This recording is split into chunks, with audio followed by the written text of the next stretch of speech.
Quando eu estive em Portugal recentemente, a convite de vocês, doutor João, eu não tinha noção do quanto a medicina interna portuguesa refletia um modelo que eu há muito tempo defendia aqui no Brasil. E tive essa grata surpresa de conhecer a pujança da medicina interna portuguesa, que não é importante só para os internistas portugueses, porque eu fui capaz de enxergar todo o benefício para pacientes e para o Sistema Nacional de Saúde português, conhecendo inclusive dados muito consistentes de redução de custos com o trabalho de vocês, generalistas dos hospitais portugueses. O que eu queria, então, para abrir a discussão, aproveitando todos aí, o que me chamou a atenção da experiência portuguesa, doutor João? O trabalho de dedicação dos internistas portugueses ao hospital e o foco deles na medicina interna, eu observei algumas razões para isso. Uma delas é que em Portugal parece que só é possível o registro de uma especialidade médica. Quer dizer, você não precisa necessariamente ser refém daquela sua escolha, isso pode mudar, né, ao longo do tempo, de acordo com o interesse, mas enquanto for cardiologista, o indivíduo é cardiologista, enquanto for internista, o internista é internista. Isso se regulou em Portugal a partir de uma legislação, de certa forma é o que acontece também nos Estados Unidos, por questões mais próprias. É um mercado que não regula tanto, mas se ajustou dessa forma. Isso me parece importante. Eu queria que tu comentasse um pouquinho mais sobre esse aspecto do foco da atuação profissional, porque o que acontece no Brasil, doutor João, só para lhe ilustrar e já passar a palavra. No Brasil, você tem, por exemplo, aquele indivíduo que faz 2 anos de medicina interna, 2 anos de cardiologia, 1 ano de arritmologia, e ele acaba atuando em tudo isso, fazendo ainda um pouco de terapia intensiva. A especialidade que ele gostaria de fazer, que é a arritmologia, eu conheço um caso de um colega que a arritmologista ele é na terça-feira de manhã numa instituição privada, em que ele é um arritmologista voluntário, porque sequer ele recebe, para aquilo é o que ele gosta de fazer, ele vai lá no voluntariado. E nos outros dias ele distribui a atuação em UTI, a atuação em sala de emergência, a atuação em plantão clínico, o que para mim reflete a imagem de alguém que infelizmente não vai conseguir ser nem um bom internista, nem um bom intensivista e nem um bom arritmologista. Vocês parecem que regulam isso melhor. Eu queria saber se você também tem essa impressão, se a recente lei que estimula também a dedicação exclusiva dos médicos a um único hospital em Portugal, que eu sei que está gerando alguma polêmica, se ajuda nesse aspecto, e depois saber da doutora Patroa e do Gustavo como é que eles enxergam isso para o Brasil, então. Objetivamente, para mim, é de facto absolutamente crucial, é um dado que é absolutamente importante, é pensarmos na medicina interna como um ponto final, é uma chegada, e não propriamente um ponto em que realmente é um mid-range para depois seguir outra especialidade qualquer. Portanto, o facto de termos 5 anos de formação sólida como internistas, em que realmente acabamos por ter também estágios em áreas específicas que nos permitem tratar o doente polipatológico, faz com que realmente nós, no final, não temos 2 especialidades, temos uma especialidade que é a medicina interna. E à partida, as vagas que abrem, o maior número de vagas abre-se precisamente para a medicina interna. Portanto, todos os anos, no conjunto das vagas abertas para a especialidade, cerca de metade de todas as vagas que existem é para a medicina interna. E a outra metade, as outras 200, são para todas as outras especialidades hospitalares. Isto foi uma decisão política. Esta decisão é absolutamente crucial. Isto foi abaixo. Deixei de ver as pessoas. Agora, de facto, realmente isso é um ponto absolutamente essencial. É, não há dúvida nenhuma de que este modelo é um modelo que acaba por ser, sob o ponto de vista económico, muitíssimo mais eficiente. Há coisas que ainda não estão completamente bem em Portugal, porque o que é que realmente nós devemos caminhar? É que a organização dos hospitais, ela própria reflita isto é, nós estamos cada vez mais a tomar conta e, digamos, das áreas cirúrgicas, das áreas médicas, mas a maior parte dos hospitais ainda tem uma estrutura clássica por serviços. E a estrutura por serviços é uma estrutura que está cada vez mais obsoleta. Não devia ser assim.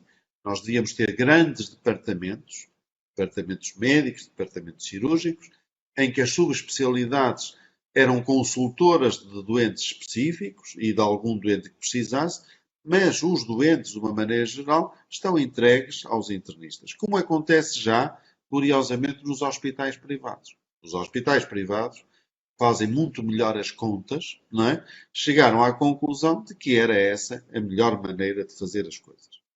Em relação à questão da exclusividade, só para dar a palavra às outras pessoas, eu realmente, na altura em que eu entrei eu comecei para fazer privada e no público, e depois foi dada a possibilidade, na altura, com a ministra Leonor Beleza, a possibilidade dos médicos fazerem, estarem em exclusividade. O que aconteceu é que a exclusividade foi dada como um direito. E eu já agora aproveito para dizer que é uma coisa que o Brasil, se vier a pensar nisso, tem que ter muito cuidado. A exclusividade não pode ser um direito. Deve ser uma possibilidade que o médico se candidata e que deve haver uma auditoria a alguém que define se a exclusividade daquela pessoa vai resultar em maior produtividade. O que é que aconteceu em Portugal? É que a maior parte das pessoas que estavam há 2 anos da reforma pediram exclusividade para terem uma reforma maior, não é? E, portanto, o que aconteceu é que ao erário público isso correspondeu a um gasto muito maior, sem isso não corresponder à produtividade. E, portanto, nos anos seguintes deixou de poder ser possibilidade da exclusividade que agora o governo atual está outra vez a ressuscitar, espero que com melhor cuidado para auditar a quem a concede, precisamente porque a pressão dos hospitais privados é tão grande que os internistas são tão queridos que mal acabam a especialidade, os hospitais privados vêm buscá-los. E, portanto, há que haver a possibilidade de quem quiser optar pelo público fique e fique em exclusividade. E está-se agora, neste momento, há a promessa deste novo governo de tornar a pôr a exclusividade com a possibilidade. Mas é preciso ter cuidado da forma como ela é aplicada, não é? Deve ser aplicada com vantagem para os doentes. Doutor João, são 5 anos, mas com 40 horas semanais de dedicação, Sim, de sim, sim, sim. formação? Sim, sim. Sim, sim. Isso, nós propusemos aqui 3 anos com 60 horas e, estranhamente, foi aprovado no Ministério da Educação, que regula a formação, 2 anos, sem considerar todo o trabalho da Câmara Técnica. Então,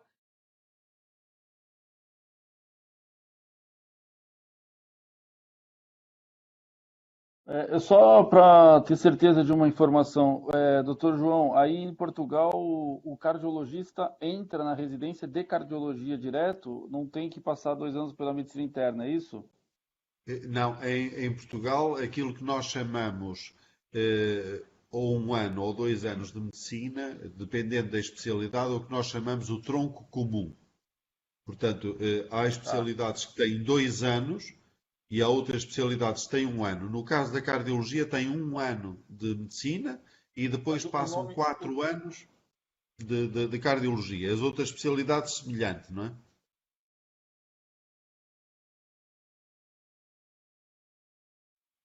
o nome oficial é tronco comum, é isso? O tronco comum é o que corresponde à parte médica das várias especialidades. Há especialidades, sei lá, hematologia só tem 6 meses, não é? Por exemplo. Tá. Então, os nomes não são ingênuos, né? Então, vocês não chamam de medicina interna porque não é medicina interna, é um tronco comum, né? É E um isso de tronco. chamar esses dois primeiros anos a gente aqui chama de clínica médica, então isso aqui começa a causar um problema. Na medicina de família, Certo. teve uma pressão muito grande quando eu era presidente da sociedade para a gente também ser pré-requisito de algumas áreas, de alergia, geriatria, e que a gente Uhum. também servisse como tronco comum.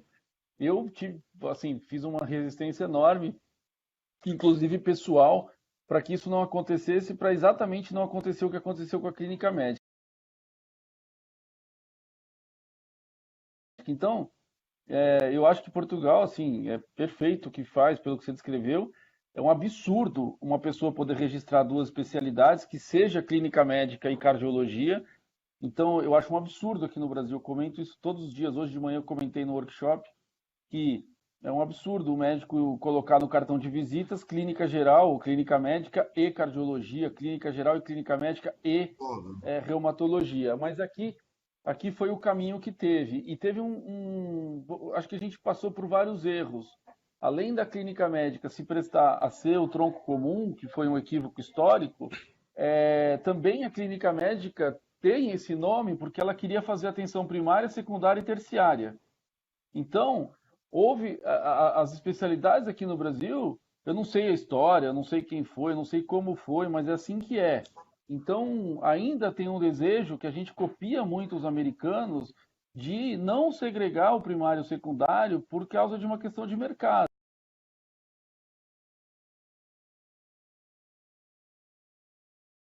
Então, o médico vai lá, se tem mais paciente do primário, ele fala que ele é mais clínico geral, se tem mais paciente do secundário, ele fala que ele é mais cardiologista. E um dia eu conversei com um cardiologista agora da minha turma, que ele se diz cardiologista, agora tem um nome, é cardiologia social, enfim, que é uma cardiologia mais voltada para atenção primária. Ele é da USP, trabalha no Einstein, é um cardiologista, e ele como. O que acontece? Às vezes a pessoa se dedica mais a pacientes com problemas frequentes, então ele já não sabe mais tratar infartado e tal. Então ele é um cardiologista que trata hipertensão, basicamente, provavelmente, e tem muitos aqui no Brasil, e que trata enxaqueca e tal.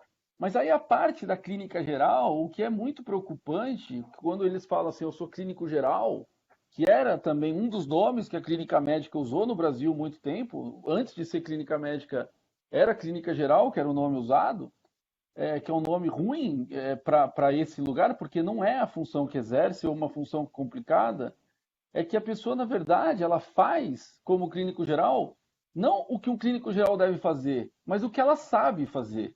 Então, por exemplo, aí eu falo assim, mas você é clínico geral? Sou. Você coloca DIU? Ah, não, eu não coloco DIU. Ué, mas o clínico geral tem que colocar um DIU.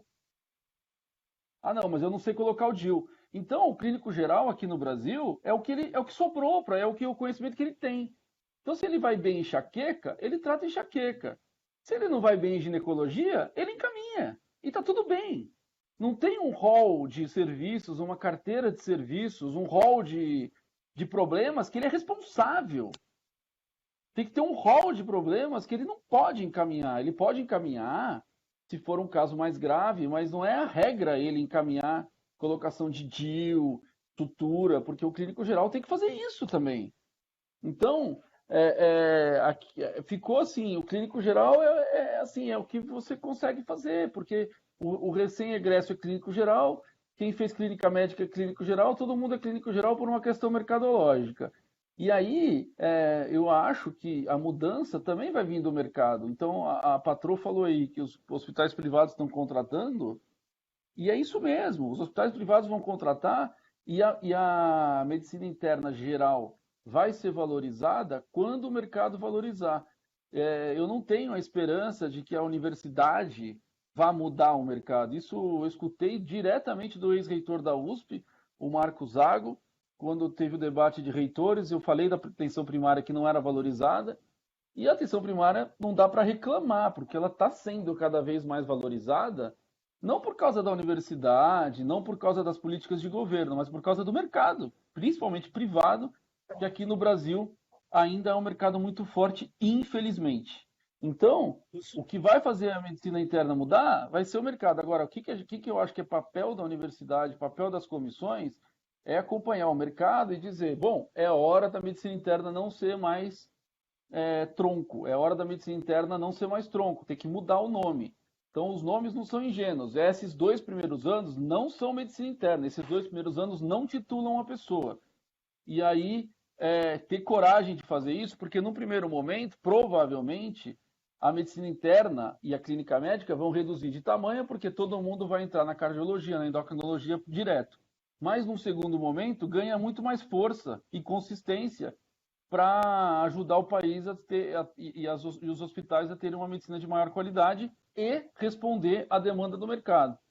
Então, eu não sei, eu não sou da área de medicina interna, não sou do comitê, e aí eu estou dando um pitaco, uma opinião de fora, que tem que ficar tensionando para que esse nome desses 2 primeiros anos não seja medicina interna e a pessoa não receba um título e ela não possa dizer que ela é clínica geral, clínica médica geral, qualquer nome assim, pelo menos assim, que a regra não seja não dizer isso e que o endócrino é endócrino, o cardiologista é cardiologista. Se a pessoa quiser fazer 3 anos de medicina interna e depois cardiologia, daí ela opta por uma área.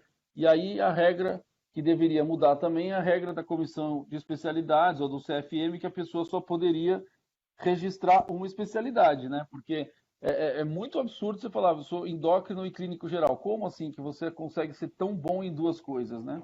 O que me chama a atenção a gente tem que mudar lá na escola, é lá na academia, na verdade. Porque hoje o MEC aqui se defende a atenção primária com unhas e dentes, e se você for para dentro da faculdade, você tem pouquíssimos médicos da atenção primária. Seja ele médico da família, seja ele clínico geral, pouquíssimos dentro da faculdade. Então o aluno ele entra na faculdade já com aquela mentalidade de especialista. Esse talvez seja o nosso maior problema. Então é difícil você tirar isso do aluno e falar com ele que é possível você ser só clínico geral, você mexer só com clínica médica. E o que a gente vê hoje no Brasil é mais ou menos isso.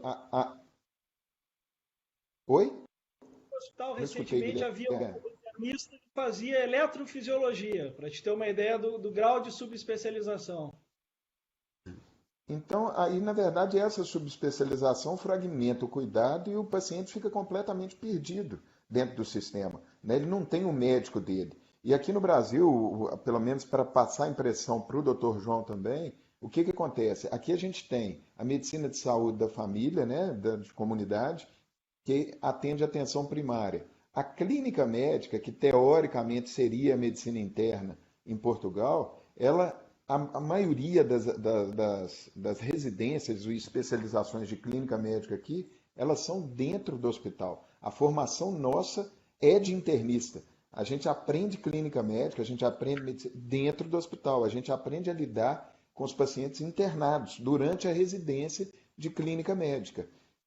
E aí, depois que a gente termina, e aí eu concordo com o Gusso mesmo, porque não sei, mercadológico o que aconteceu, porque a clínica médica, teoricamente aí a medicina interna, aqui são 2 anos só, ou seja, seria pouco, mas é considerado uma especialidade para você fazer a próxima.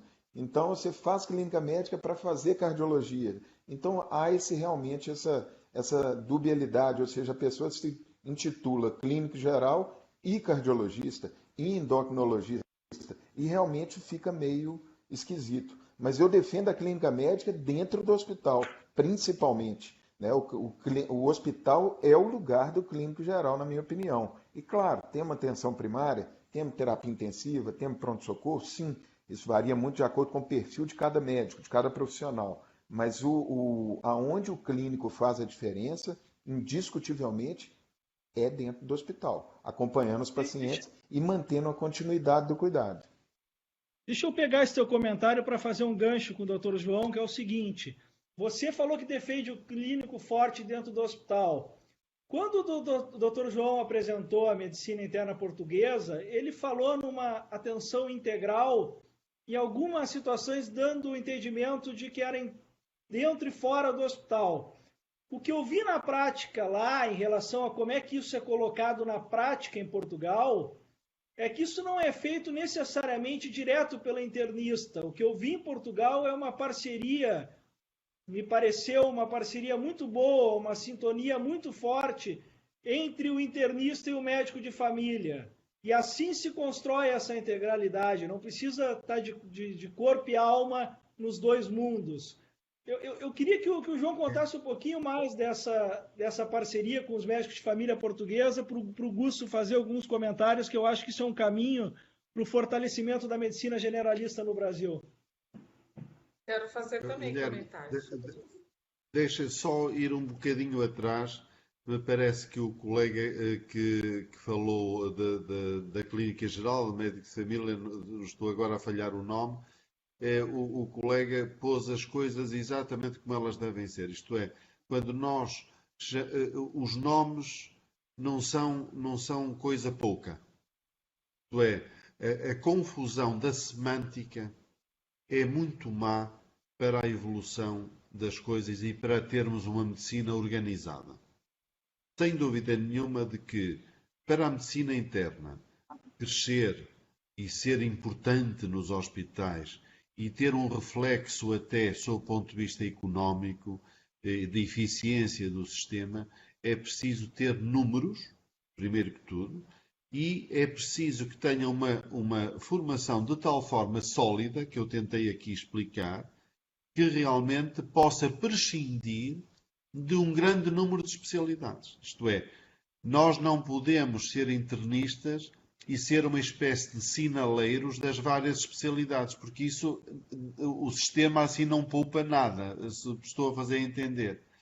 Nós precisamos de ter, e na minha perspectiva, é muito difícil ter esta solidez de formação, assumir o hospital, assumir um departamento com 2 ou 3 anos de formação. 2 ou 3 anos é muito pouco. É pouco. Não consigo ver um internista com isto. Para ser o internista que nós somos, realmente nós não conseguimos fazer isto. Bem, 4 anos, ok, ao menos 4 anos. 2 anos não é. E realmente me parece que era muito importante, de facto, as pessoas não terem um título, não serem tituladas ao fim de 2 ou 3 anos.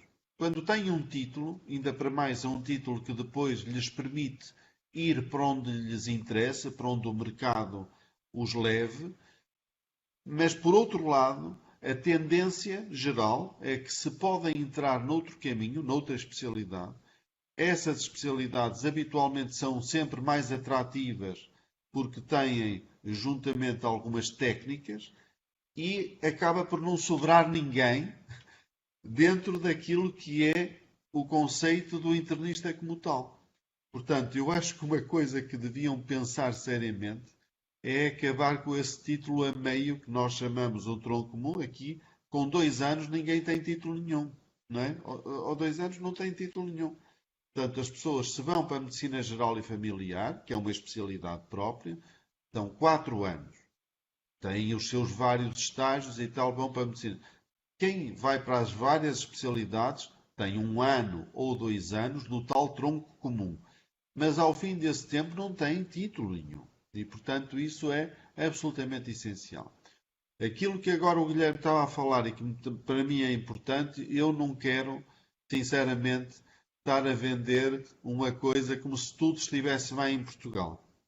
Não está tudo bem em Portugal. Por exemplo, os espanhóis estão muitíssimo à frente de nós nesta relação com os cuidados primários, que para mim é aquilo que ainda não está bem em Portugal.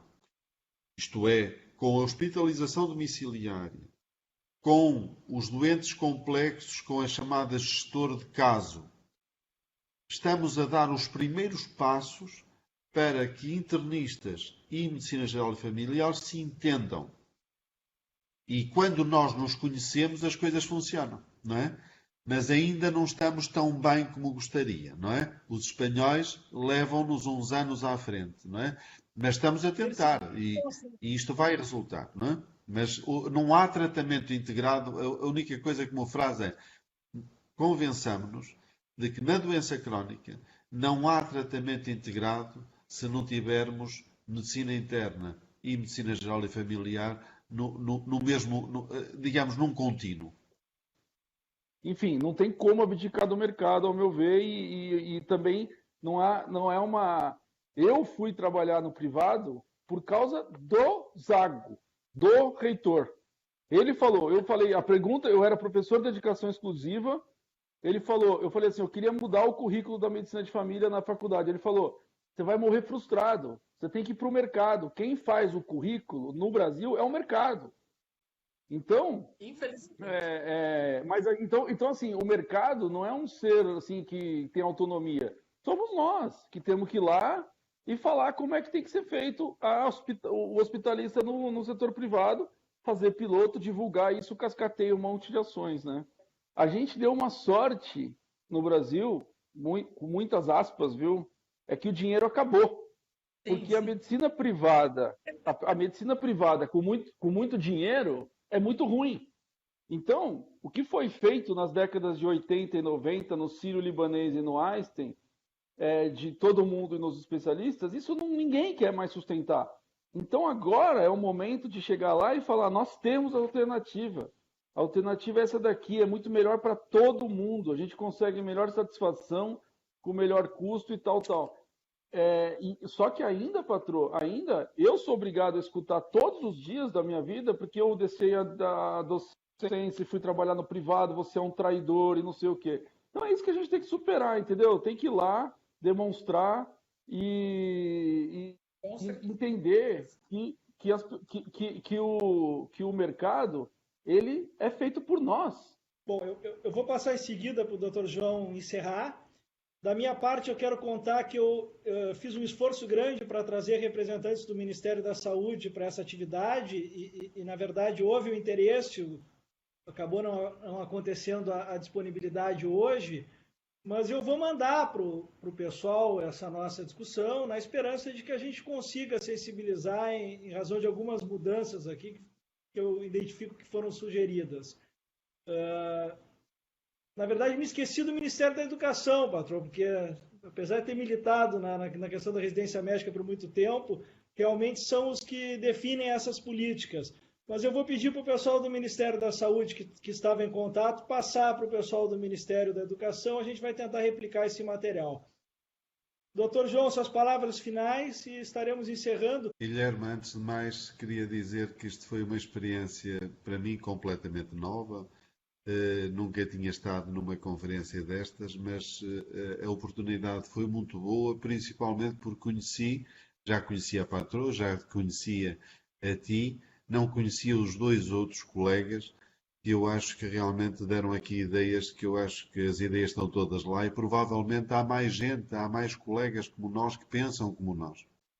E uma coisa que eu vos queria fazer lembrar também é que esta evolução que se deu em Portugal não é assim tão longa, não é? Portanto, eu ando na Sociedade Portuguesa de Medicina Interna há cerca de 20 anos. E quando começamos, não tínhamos a tal massa crítica, praticamente a Sociedade Portuguesa de Medicina Interna que havia quase à volta de uma mesa grande, mas não era mais do que isso. Desta vez nós somos agora 3.000 sócios.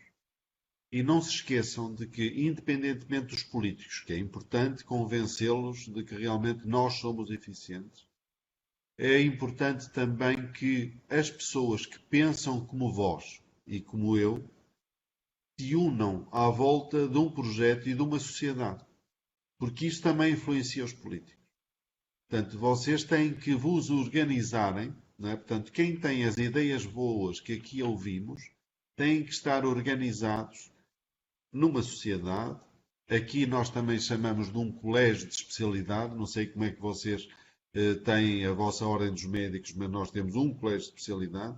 E no princípio, quando éramos muito poucos, onde nós conseguimos que os políticos fossem atrás das nossas ideias, foi com o fortalecimento da sociedade e o fortalecimento do colégio de especialidade, que passou a ser um exemplo dos outros colégios. E a outra coisa que é fundamental é o seguinte: no princípio, e alguém disse isso aqui, uma das coisas, quando me candidatei para Presidente da Sociedade, apareceu numa revista uma frase que eu gosto muito, mas que tiraram do contexto, mas que é importante. É que ser internista não pode ser uma segunda opção. Não se pode ser internista, não se pode ser bom internista como segunda opção. E no princípio, vocês têm que lutar para que uma pessoa entre para internista por querer ser internista. É evidente que, ao princípio, podem ser poucos que querem ir. Mas eu chamo isto uma atração pelo abismo, por uma atração pelo doente, uma atração, sei lá. Mas alguns ficam e alguns são bons e vale a pena porque esses depois vão crescer. Enquanto mantiverem a confusão entre o fazer um bocadinho de clínica médica e depois vou para a cardiologia, para a gastro, isso é um misto que não dá em nada. E, portanto, é melhor ficar poucos e bons e depois crescerem do que manterem a confusão que eu acho que neste momento o Brasil ainda está um pouco metido e que nós ficaríamos muito contentes se de alguma forma contribuíssemos para que um dia a nossa lusofonia em medicina interna fosse uma coisa bem maior, porque nós somos muito maior convosco.